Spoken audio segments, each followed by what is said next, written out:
Okay, great. So it's really nice to be back here. This talk is based on collaboration, on a paper that will hopefully appear next month, and is in collaboration with many co-authors, two of whom I want to highlight. First, my absolutely fabulous student Chintan Patel, and second, Naveen Prabhakar, who may be here. Okay, who've done a large part of the work in this project. Okay. So let me start. It's been clear now for over 30 years that strong-weak coupling dualities are ubiquitous in the study of quantum field theory. This lesson maybe was sort of clearest in supersymmetric theories 30 years ago, but it's become clear over the remaining period, and maybe always was, that this structure extends more generally than supersymmetry to quantum field theories in general. Okay. But even though it's really clear that dualities are somehow part of the structure of quantum field theory, there is, over these 30 years, there has been no real understanding for why this is the case, especially above 2 dimensions. In dimensions d greater than or equal to 3, it seems to me that while we have very strong evidence for many very interesting strong-weak coupling dualities, we have almost no real understanding for why this happens. By real understanding, I mean some sort of quote-unquote proof, a physics proof, a change of variables that will take you from one theory to the other. Okay.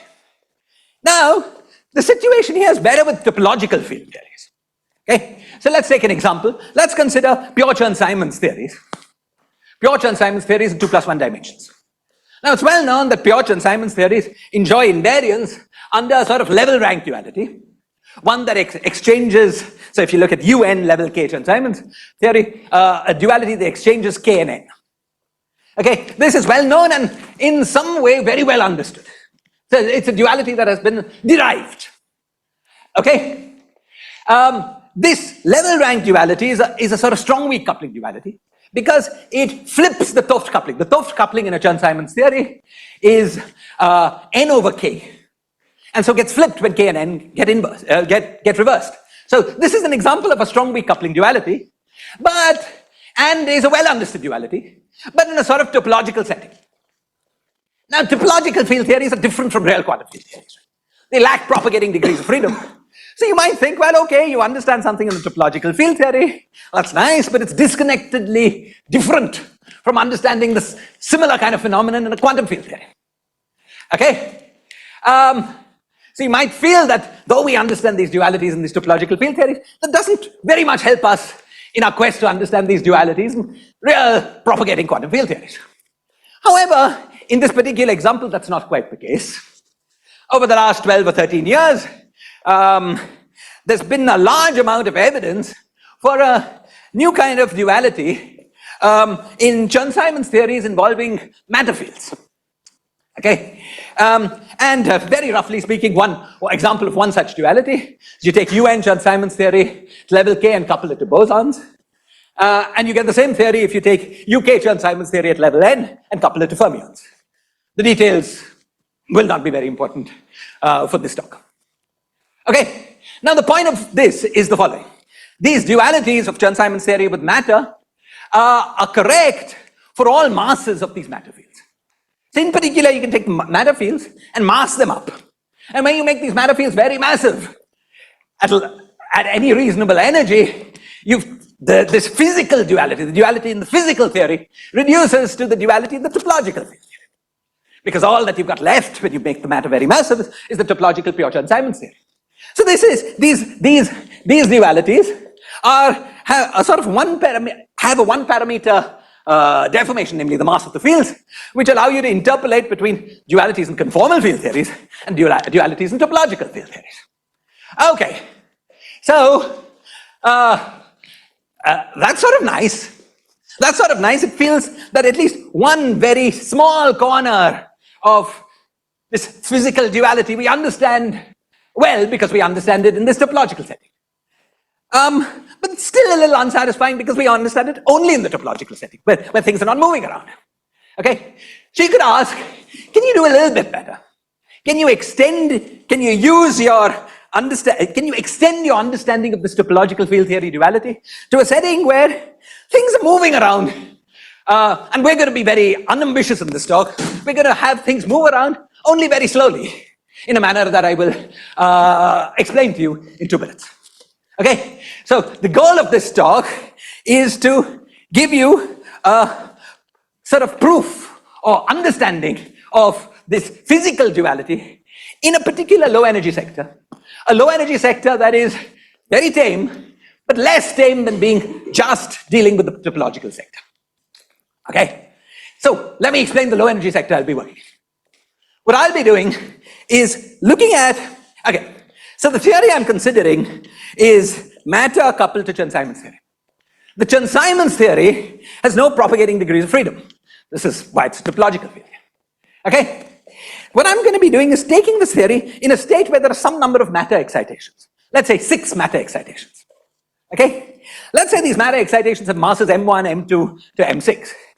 Now I look at the theory in an energy sector where the energy of my theory is m1 plus m2 up to m6 plus epsilon, where epsilon is small compared to all the masses. At these energies, these particles can move around, but only very slowly, and so it should be well described by a non-relativistic Schrodinger equation. Okay? So this is the sector I'm going to focus on. The goal of this talk is A, to construct the Schrodinger equation for the UN theory, to construct the Schrodinger equation for the UK theory, and to show that at the level of Schrodinger equations, these 2 problems are the same thing. Is the goal clear? Questions or comments? Yes? Shiraz, can you have a systematic expansion in this parameter in the sense that can you calculate fine structure corrections and things like that? And, well, presumably, but at the moment we're just trying the least ambitious thing. But you think this expansion can be done in principle? There's no. Yeah, I think there's no. Yes, I think you can. Yeah, I don't think there's any obstruction in principle. Like there's no, like we usually do this in QED and so on, but in the topological theory, like Chern-Simons theory, there's no. I think there's no obstruction. Okay. Yeah, it would probably be even easier. Okay, excellent. Fine. So now let me get to the, now that you're all motivated, let me get to the technical parts of the talk. It's going to be a very technical talk. I apologize. I think it's the most mathematical talk I've ever given, which is, okay, a bit shameful, but okay. Anyway, so, fine. So to start this, you see, we're interested in particles that are moving around very slowly on a sphere. Okay, the setting is an S2. Okay. Let me first consider the situation where the particles are just frozen. Imagine you have particles, they're not moving around at all, they're just frozen on a sphere. They're interacting with each other by Chern-Simons theory. So let me say the setting more clearly. I've got a UN, level K, for instance, Chern-Simons theory. I've got particles of some masses, let's say M1, M2, M3, and they're in some representations of UN. So they're labeled by their representations, R1, R2, R3, and so on. Suppose these particles were put on some points on the sphere, and they were just frozen. They were sitting there. Can we quantize Chern-Simons theory in the presence of these particles? Well, we can, and we don't need to do it because this was done. This is what Witten did in his Jones polynomial paper that got him the Fields method. Okay? And the answer for this quantization is famous. The answer for the quantization is that if you've got a bunch of particles at some locations of the sphere in representations R1, R2 up to R6, the Hilbert space that you get by quantizing this theory is the space of conformal blocks of Wess-Zumino-Witten theory with primary operators and representations R1, R2 up to R6. Now, in this statement, the word conformal block, when I say this, is used in a sort of ultra-local sense. So let me explain that. You see, in the usage of this word, you see, we often think of conformal blocks as objects in conformal field theory, whose interesting things are how these blocks vary as a function of positions. Okay? Here we were interested in quantizing a theory with fixed sources and some fixed values of position. So we're not interested in how these things are varying. We're not yet interested in how these things vary as a function of position. Okay? Even if we keep these positions frozen, this object, this conformal block, is an interesting object. How is it interesting? First, if you put particles in representations R1, R2 up to Rn on a sphere, freeze them. If you were working with a more standard kind of gauge theory, let's say a gauge theory coupled to Yang-Mills theory, you know that there is no, that the only way you can put particles on a sphere is the representations coupled to a singlet. Because otherwise the field lines have nowhere to go. Okay? When you work out this problem with Chern-Simons theory, you get something similar. You put these representations on points on the sphere, the representation indices have to couple to singlets. However, more is true. Okay, if you're working in Chern-Simons theory or Wetzmino-Witten theory, at large K, this is all that comes about. Okay, the ways of coupling your representations to singlets is your full Hilbert space. This is the space of conformal blocks. However, at smaller values of K, there are further restrictions. You always have to couple all representations to singlets, but not all ways of coupling to singlets are allowed. There's a subspace in the space of ways of coupling indices to singlets that's allowed, and the subspace is called the ultralocal set of conformal blocks. The nature of the subspace was worked out in a classic paper by Gepner and Witten, and I won't describe the nature of that subspace to you, though it will play an important role in my talk. One thing to say about this is that the nature of the subspace, while the dimensionality of the subspace does not depend on where you put your particles, the precise embedding of this subspace inside the space of singlets that you make out of group theory representations rotates as you move the positions of all your particles. That will be important for us as we move along. Okay, any questions or comments before I continue? Yes? So if we take some theory of anyons, let's say like the Ising anyon or some other thing that's not in this SUN level K class, is there an analogous thing for these Gepner-Witten constraints? That somehow from the naive CFT analysis, you would have thought something. You see, the Gepner-Witten constraints are constraints starting from a larger structure, namely starting from the space of singlets or Lie algebra singlets. What you would lack in this example you're talking about is that larger structure. You would just have the final answer. You want singlets eventually of the Katz-Moody. That's right. Of the loop group. Yeah. So this constraint here is you start with a naive answer, namely the set of all Lie algebra singlets, and then you find that the actual answer is some subspace of that. In a more abstract setting, you wouldn't have had that naive answer. The two groups you're referring to are just the Lie algebra and Lie the full algebra and the Katz-Moody fusion algebra of Wetzmino-Witten theory. Yes.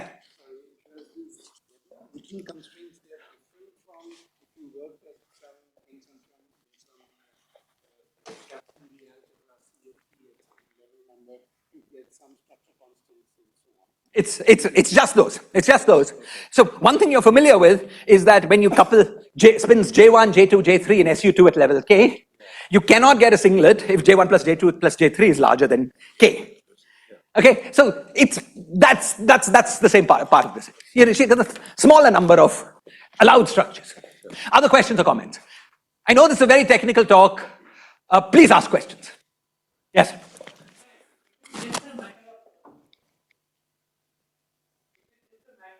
Having all intermediate irreps be within the fusion category, yes. Then why does it depend on Z? It's because how far you propagate changes then the color structure as you move around. Oh, I see. The weighting things. Okay, thank you. Excellent question. So it does not depend on Z for 3-point functions, but it does depend on cross ratios for high-point functions. Excellent. Other questions or comments? Fusion category, great. Okay, okay, excellent. Okay, so as I said, Witten worked with fixed sources and he obtained this Hilbert space, the space of these ultra-local conformal blocks. Now, he gets the answer, he would get a similar answer no matter which locations he put for his particles. Okay, so Witten doesn't get one Hilbert space. In some sense, he gets an infinite number of Hilbert spaces, one for each set of locations of particles. And it will be, because our particles will be moving around, we will need to be able to compare states in different Hilbert spaces. Okay, we will need to be able to compare states in a Hilbert space where you've got one set of locations of particles and states in another set of locations of particles. So we need a connection on this space of Hilbert spaces. Okay, so when you've got a one parameter set of Hilbert spaces in quantum mechanics, a connection that connects states in these Hilbert spaces is called a Berry's connection. So we need a Berry's connection in the space of Witten's Hilbert spaces. Okay. Now, there's a very simple way of constructing these, this very simple physical way of constructing this Berry's connection. And that goes this way. Witten gave this beautiful path integral description of states in Chern-Simons theory. In this, his description was, you make some sort of tangle of Wilson lines, you have the endpoints of these Wilson lines at some points on the sphere, and depending on the topology of the tangle, you get some state. Now, we can move these endpoints of the Wilson lines on the boundary of the sphere. Okay? And it is natural then to say that if you take this path integral and move these endpoints of the Wilson line tangles on the boundary of the sphere, the states that you get, you start with some state, you end with some other state. The first one is the first Hilbert space, the second one is the second Hilbert space. It's natural to sort of define parallel transport, the connection of our system, by requiring that this construction relates to states that are parallelly transported by each other. That gives you a definition of the connection on the space of Hilbert spaces. Okay? So this is our definition of the Berry's connection on the space of Hilbert spaces. Now, a little thought would tell you that this definition that I've given you for this Berry's connection, if you're naive, you would think that this definition defines a locally flat connection, zero field strength connection. Why is that? This is because, you know, I defined this connection by saying any two states that are related by deformation of the endpoints are related by parallel transport. But if I take the endpoint around a closed loop, I come back to the same thing. So that there are no curvatures. However, this is a bit naive. This is naive because if you look carefully at the path integral construction of states, you have to specify not just locations of Wilson lines, but also framing vectors. Okay? And when you rotate your configurations, while the Wilson lines, endpoint Wilson lines come back to themselves, the framing vectors may have rotated. Okay? And in fact, framing vectors do rotate in a manner that we will make more physical in a bit, because these endpoints of Wilson lines carry spin. So when you move around, these objects couple to the spin connection and they rotate because of that. Okay? So the Berry's connection that we have is almost flat. Its curvature, locally almost flat. Its curvature lies just in U1. So UN, it's a non-abelian Berry's connection.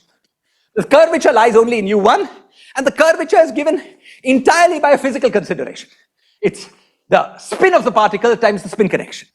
You have the curvature of the spin of the particle times the spin connection. So if you subtract this gauge field from the Berry's connection, you get something that is locally pure gauge. Okay? And therefore can be written as minus V inverse del Z B. Okay, great. So we've got this locally pure gauge Berry's connection. Okay? However, sorry, please. I don't think I followed it. Yes. You said the connection is UN. Which UN is it? Not UN. It's okay, good. So let the number of conformal blocks with your given representations be called D. This connection is in UD. Okay? Okay? So which U1 is it? It's just an overall U1, just overall phasing. Okay, thank you. Other questions or comments? Okay, excellent. Let's go on. Okay. Now, I told you that this connection is locally pure gauge, but it's not globally pure gauge. This is clear because I've got some endpoints of Wilson lines. I take one Wilson line around another and then come back to the same endpoint. I've changed my tangle. I've changed the tangle, the knotting of the tangle of Wilson lines inside. Okay? And so because of that, this connection has curvatures located at locations where two particles collide. Or another way of saying it is that if you write this way, this V is a multi-valued function. It doesn't come back to itself if you take one particle around another. Is this clear? Okay. Excellent. Now, this is some sort of abstract definition of this gauge connection, but it's sort of nice that there is an algebraic way of writing down what this gauge connection is. And that it's a familiar algebraic way. And this goes as follows. Let's study the space of conformal blocks in Wess-Zumino-Witten theory. Okay, it's well known that conformal blocks in Wess-Zumino-Witten theory obey a Knizhnik-Zamolodchikov equation, where the Knizhnik-Zamolodchikov equation is del Zi acting on block plus something else acting on block is equal to 0, but that something else is this quantity. This Canesian Zamolodchikov equation is just a reflection of the Sugawara construction, the fact that the stress tensor is constructed out of J's. So moving, which is done by the stress tensor, can be done by rotating, which is done by the J's. So that's the moving and that's the rotating. Okay? Now what we're going to do is to take this Canesian Zamolodchikov equation and interpret it as the statement that conformal blocks are covariantly constant with respect to a particular gauge field, where the gauge field is defined by this quantity. Okay? This equation looks like an equation for covariant constancy, so it's natural to think of this as a gauge field. Now, if you look at this gauge field, you know, in the big yellow book, for instance, they have an exercise which asks you to show that this gauge field is locally flat. Okay? And various other properties. In fact, it has been demonstrated that this gauge field is the same as the Berry's connection that I told you about before. Okay? That the Canesian Zamolodchikov gauge field is precisely the gauge field that keeps track of the monodromies of one particle as they go around another in Westerminer-Witten theory or Chern-Simons theory. Is this clear? Okay, so just a clarification. Please. So again, if I go back to this Ising anion example, yes, the conformal blocks as a function of Z are some hypergeometric function, something. Yes. So this monodromy would just be as you move one hypergeometric around the cut, you go back to some linear combination. Exactly. Is that exactly? So that would be you could calculate the monodromy from that procedure. Exactly. In fact, you can do the same thing here. You know, you can find conformal blocks for two fundamentals, two anti-fundamentals, find it explicitly in terms of monodromies, find, you know, and then find the monodromy. So very similar. Sorry, quick question. Yeah, please. I was initially thinking of the gauge field as a gauge field on the space of cross ratios. But here... Okay, let me say it more clearly. Thank you for the question. So this is a gauge field on what and in what space? So first, a gauge field requires a base space and a fiber space. What is the base space? What is the fiber space? Okay. Now, the fiber space is the space of conformal blocks. Okay, gauge transformations are changes, local changes of basis in the space of conformal blocks. Because nobody tells you that how to choose a basis point by point. The base space is the locations of all particles. Now it's almost cross ratios, but not quite. Because you have monodromies even in 2-point functions. For instance, where you have no, so there are trivial monodromies and then more non-trivial ones associated with cross ratios. But you should think of the base space not as space of cross ratios, but space of locations of all particles. Too little n dimensional, exactly. Okay, excellent, excellent, excellent, excellent.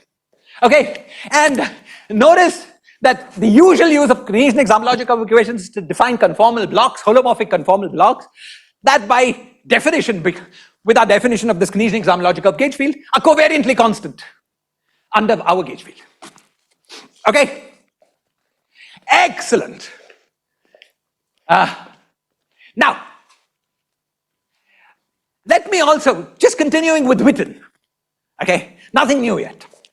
Okay, let me remind you that Witten was not just able to construct, you know, the states of his Hilbert space, he made it the Hilbert space by constructing an inner product on this Hilbert space. And the inner product he got was by taking his construction of states by path integral, making another state by a path integral, inverting that other path integral and gluing. Okay? That gives you a number, and that was his definition of the inner product. Okay? Now, we're going to use, thank you, we're going to use Witten's, so Witten's inner product, if you choose some basis in the space of conformal blocks, it gives you some matrix, Q alpha star beta associated with your basis. We'll keep this notation in mind. Please.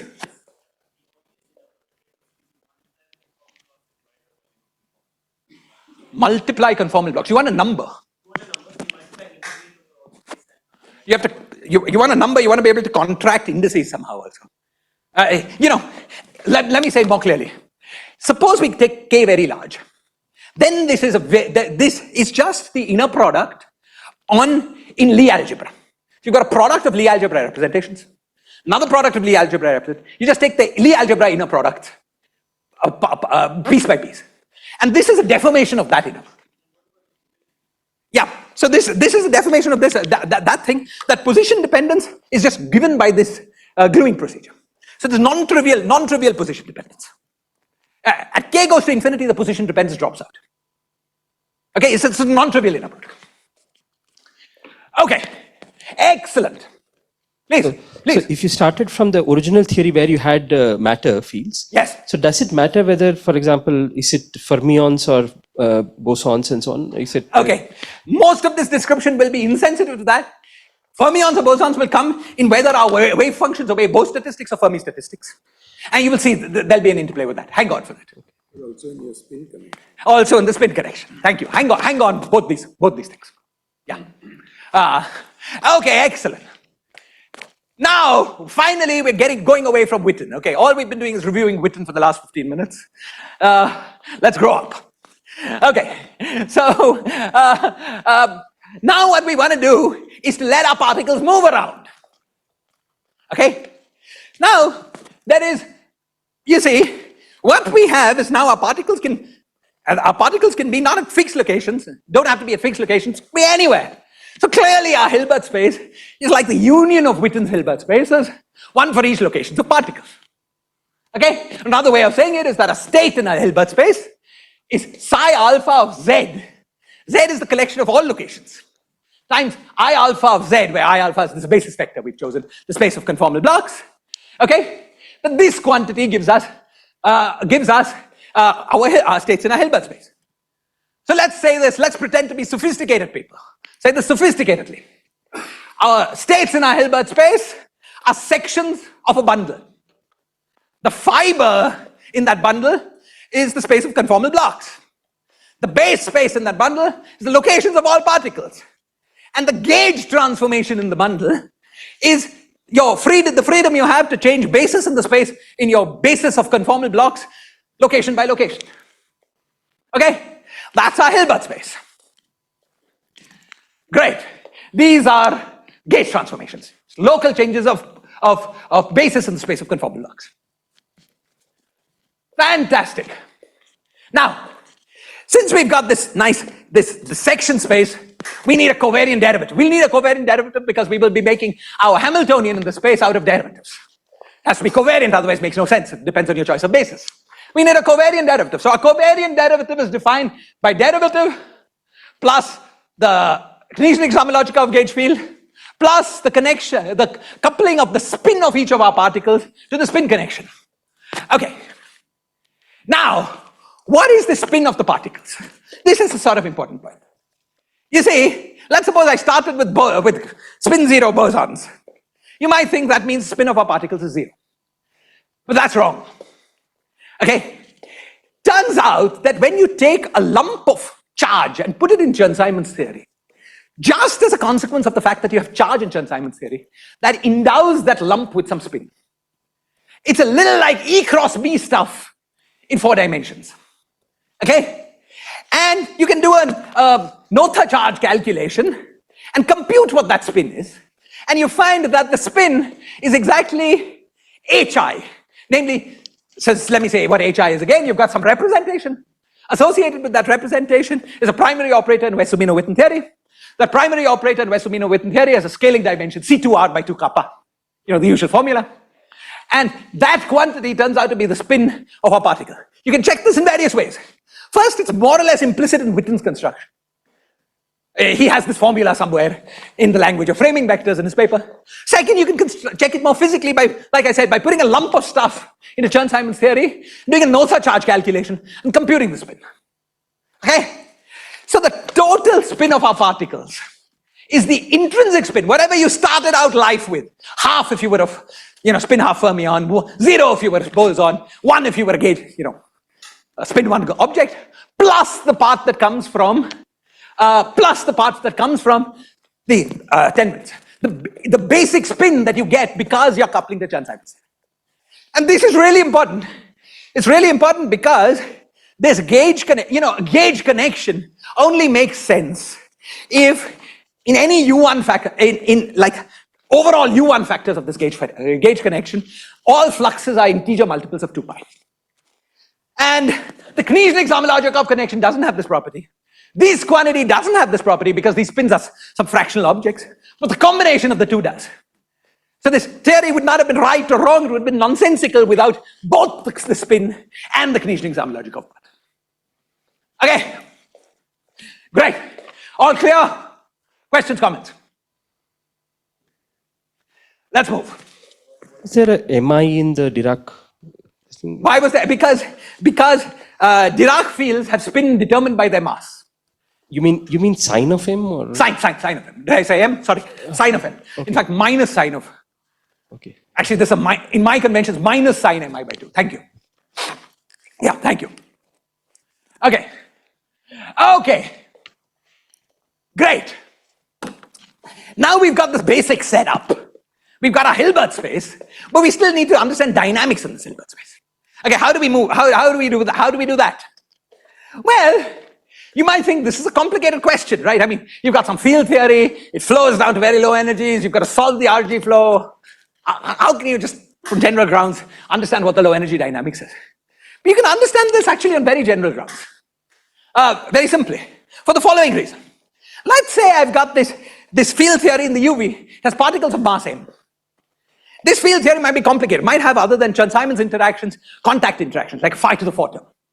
All of these things govern interactions on length scale 1 over m. We're interested in length scales that are very long compared to that. So from our point of view, all these non-Chern-Simons interactions happen on length scale 0.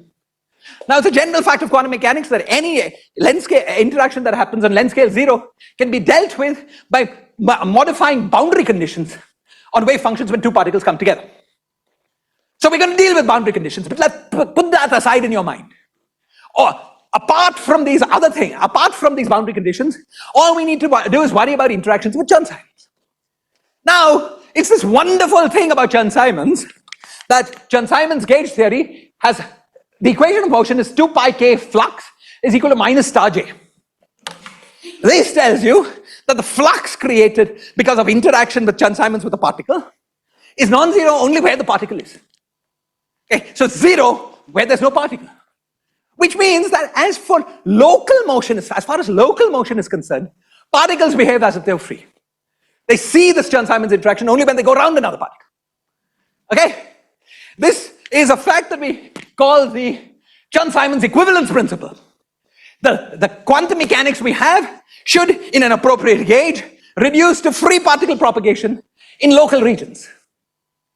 Okay? And this completely determines our quantum mechanics. Okay? So, in an appropriately chosen gauge, which you can choose in some way, doesn't matter the details, our particles move freely, are just free particles on a sphere locally.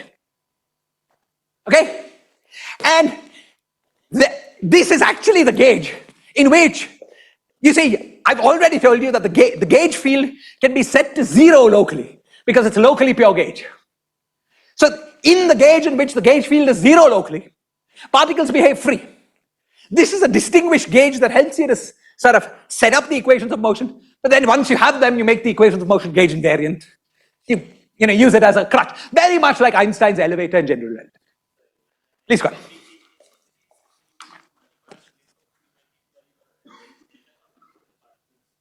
Yes, but anything like a delta function can be dealt with boundary conditions as two particles or wave functions. We'll deal with that in 2 minutes. Exactly. Thank you, Suvrat. Why can it be dealt with boundary conditions? Because you see the wave function, the Hamiltonian for separated particles is identical to not having that thing. So all that matters is what happens when the two particles come together. So that's an effective boundary condition. Okay, thank you.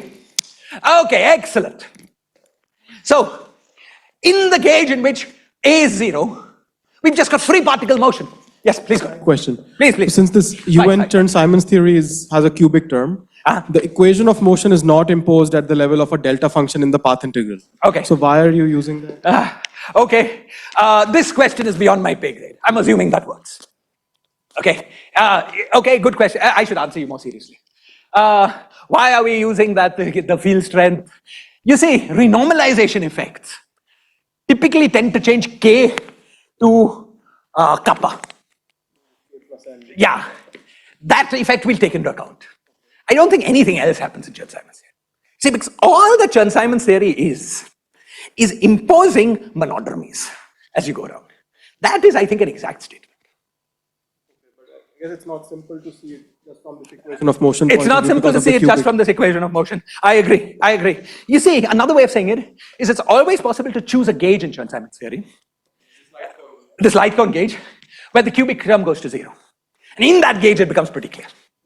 Okay, yeah. It holds as an operator equation, right? I mean, But- so it still holds as an operator equation, so you don't want to impose it in the path integral, but maybe you can still think of it as an operator equation and then try and do this, in the operator level. I agree. This point should be better thought through. I agree that one should give a better argument for it.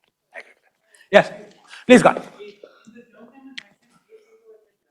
Yeah. Okay. This may be a great way of saying it. This may be great. I think that's a great way of saying it. Think just do the integral over A0. That gives it. That's a linear. Linear gives it. Okay. Thank you. Okay. Excellent. Now, so you see that. Region by region, local region by local region, we've just got free particle motion. And so our motion should be just motion of free particles times this fiber space that is just being carried along. Okay?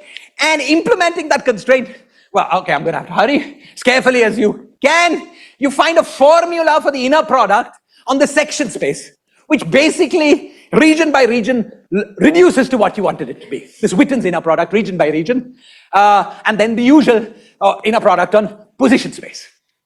Okay, so now we've got this formula for the, I really have to hurry. Okay, and now, given all of this, now we have a formula for the Hamiltonian of a particle. Hamiltonian is just free particle Hamiltonian, except that all derivatives are replaced by covariant derivatives. Okay, all good? This is our system. Now, there's an issue of boundary conditions. Okay, these are the delta function interactions. The boundary conditions go as follows. Okay, if you've got two particles I and j, and they come close to each other, the colors can be coupled together so that these two particles fuse to a particular representation. Okay, so suppose this is a choice of basis. I've got particle I and particle j can be fused to representation M. A representation I and representation j fuses to representation M. In that channel, there is an effective U1 flux for one particle going around the other, given by this formula. Okay, I'm sorry, I'm going to have to hurry. Okay, now, it's a general fact that if you've got a certain U1 flux and you've got one particle going around another in relative coordinates, the wave function takes the following form.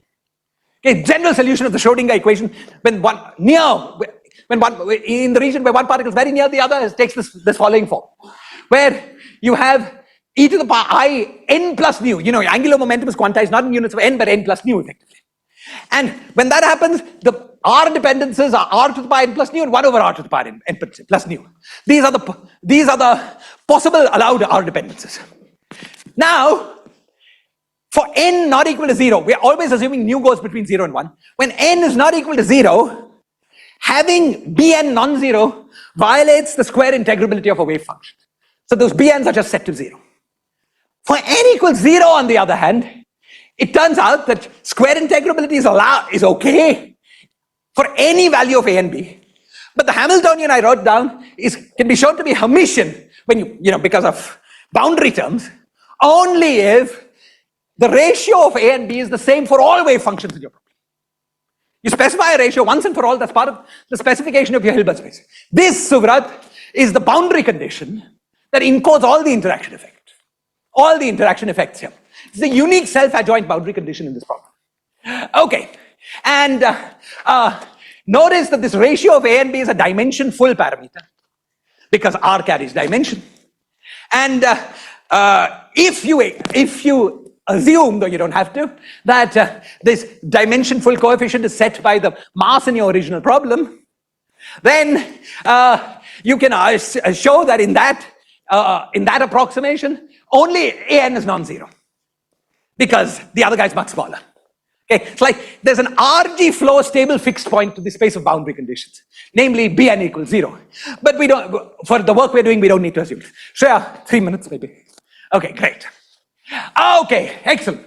This completes our construction of quantum mechanics for the UN theory. We also have the construction of quantum mechanics for the UK theory. All good? Great. Now, the main point of the talk. UN level K is supposed to be the same as UK level N. We've constructed this quantum descriptions, and there's no blah, blah, blah, no strong coupling, no appeal to non-perturbative effects left for you. Either these two quantum systems are the same or they're not, in terms of Schrodinger equations. Okay. Now, very quickly, you know, there's this standard construction in the construction of level rank duality of pure Chern-Simons theory, which asks you to look at the theory of NK fermions. Consider a theory of NK holomorphic fermions in 2 dimensions. This theory has a UNK level 1 Kac-Moody algebra, but which has SUNK times SUKN times U1 level NK as a subgroup of this Kac-Moody algebra. And in fact, it's a complete subgroup in the sense that the central charge of this thing, the sum of central charges of these equals the central charge of this.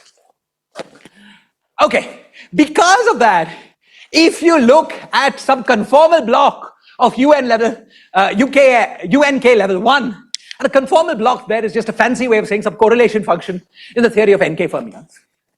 Okay, it can be decomposed into sums of products of conformal blocks of SUNK times SUKN times U1 NK. And this coefficient that tells you how these conformal blocks pairs, I'm going to call the pairing matrix, and it's going to play a really important role in my talk. Okay. Now, this pairing matrix I wrote in a basis where these were holomorphic blocks that obeyed the KZ equation, but we could go to any other basis, and in this other basis, this C, which was here just a constant, becomes a function of Z. In fact, you should think of C as a section in the product of gauge groups of UN level K, you know, of the singlets of UN level K and UK level N. And you can easily show, because it was constant in this thing, that this implies that this C is a covariantly constant section. Another thing I didn't say, but we can easily show, is that the inner product matrix Q is also covariantly constant. Okay? So now that we've got this C, what this gives us is some handle to trade between UNK blocks and UKN blocks. Okay? And in fact, the following formula allows you to start with a section in the UKN theory and go to a section in the UNK theory. This formula involves only elements that are covariantly constant, and therefore del square commutes through these quantities. And therefore, if your wave function obeyed Schrodinger equation here, it also obeys Schrodinger equation here, where here it was with the gauge field for this guy, here it was the gauge field for this guy. Okay, so this map between sections guarantees that it maps solutions of the Hilberts, solutions of Schrodinger equation on one side to solutions on the other. Now we also have an argument, but not a complete proof, but I don't have the time, so I'll just go through this. Not a complete proof, but a pretty strong argument that the inner products on the two sides also map to each other. Okay? And so now we've got a map between Hilbert spaces, a map that maps Hamiltonian to Hamiltonian, maps inner product to inner product, hopefully correctly. As I said, there's a part of the proof that needs to be filled out. We're waiting to contact Witten. Okay, and then, okay, and therefore the two theories are the same. Now, last thing, and I'll stop. I'm sorry. Okay, the last thing about this is this. You see, the map that took us from wave functions on one side to wave functions on the other involved these correlation functions of fermions of NK fermions. The correlation functions of NK fermions, whatever else you know about them, one thing you certainly know is that because they're correlators of fermions, they're antisymmetric. That is, you interchange two fermions, both locations as well as indices of two fermions, you get a minus sign. And because of that, if in this case all our particles were either in the fundamental or the anti-fundamental, so that they map very simply to the original parent fermions, because of that, in this case, when you look, you see the C had its life in this original object here, and when you trace through this, you find that if your particles were such that your particles were originally in the fundamental and the anti-fundamental, the wave function, the map changes the statistics of wave functions, interchanges them. You started with a wave function that was purely obeying Bose statistics, you end up with a wave function that obeys Fermi statistics, or vice versa. Okay? So this is one way in which the interplay with statistics works out. And it's beautiful because we know that this is the nature of the fundamental duality. It's a Bose-Fermi duality. This is how quantum mechanics is. Okay. I wanted to say a little bit more. I wanted to tell you how everything I've said agrees with all known UV dualities. Let me say one last thing and then I'll stop. Something that I explained, I went through very quickly, I didn't say very fast, is this. You see, in order for two theories to be equal, in particular all the excitations have to have the same spin. Now, I told you that the total spin is sum of intrinsic spin, 30 seconds. The intrinsic spin plus statistical spin, this Chern-Simons spin. These two have to match on both sides. Now the statistical spin of particles is determined by which representations particle transform. And you can show that if the representations become large, the statistical spins become large. And that's, for this reason, the only way a duality can work with particles in large representations is if the particles themselves also turn out to have high intrinsic spins. But at least when these original particles are bare fields of the quantum field theory we're dealing with, we don't know how to make sense of quantum field theories with intrinsic spins larger than 1. And this suggests a bound on representations that will have these level rank type dualities in the UV. The quantum mechanics works for any representations. For the UV, from the requirement that statistical spins not be too large, that suggests a bound on representations. We conjecture such a bound for these theories, and we've checked, there are maybe 10 known dualities, all of them obey this bound. They all involve small representations. Okay, that's it, I'll just stop here. I'm so sorry for abusing your kindness. Okay.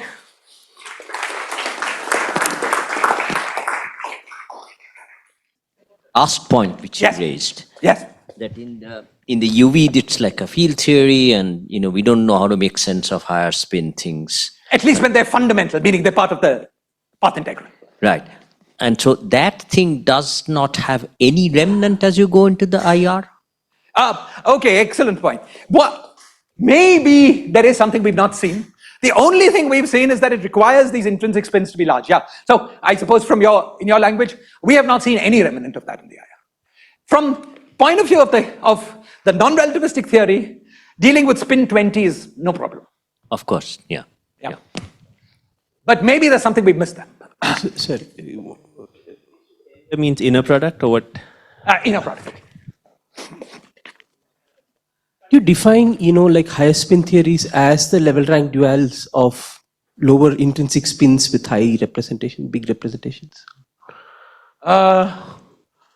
So Okay, interesting. I feel that, it's just that we don't know. I think there should be a way of even making sense of them. If they're massive theories, what is the problem? I think if we have massive higher spins. Yeah, what is the problem? What is the problem? Okay, again, good question. I don't know. Let me say experimentally.